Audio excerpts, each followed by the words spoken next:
खाना बनाते हुए बड़े ही प्यार से हम खाना बना रहे होते हैं, लेकिन एट टाइम्स ऐसा होता है कि ध्यान इधर उधर होता है और प्याज ज़्यादा ब्राउन हो गया या लहसुन और अदरक ज़्यादा ब्राउन हो गया, मसाला ज़रा जल गया। और इन सब चीज़ों का असर फिर उस हंडिया, बेशक आप बाद में उसके सिर पे खड़े होकर उसको पकाएं, लेकिन इस जायके को आप उसमें से नहीं निकाल पाते। तो आज मैं आपको बताऊँगी इसका हल। बिस्मिल्लाहिर्रहमानिर्रहीम, अस्सलाम वालेकुम, मैं हूँ फ़रा, वेलकम टू माय चैनल। और मैं आपको बताती हूँ ज़बरदस्त सी रेसिपीज़ और साथ ज़बरदस्त सी टिप्स जो आपकी रेसिपीज़ को और ज़्यादा अच्छा कर दें। ठीक है। और आज आपको मैं बताने वाली हूँ कि अगर आपका मसाला जल जाए, प्याज ब्राउन हो जाए ज़्यादा, अदरक या लहसुन ज़्यादा ब्राउन हो जाए, तो आप क्या करेंगे।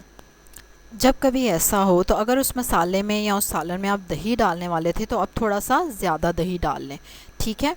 और अगर आप दही नहीं डालने वाले, उसमें टमाटर डालने वाले हैं, तो फिर आपने क्या करना है, मसाला भुन जाने के बाद आपने उसमें दूध डाल देना है। ठीक है। ये डिपेंड करेगा कितनी क्वांटिटी है आपके खाने की। मतलब अगर आप 1 किलो तक सालन बना रहे हैं तो उसमें आप 1 कप से लेकर 1.5 कप तक दूध डाल सकते हैं, ताकि हंडिया का जो कलर है वो भी अच्छा हो जाए और जायका भी जो जले हुए का आ रहा है ना, वो भी उसमें से ख़त्म हो जाए।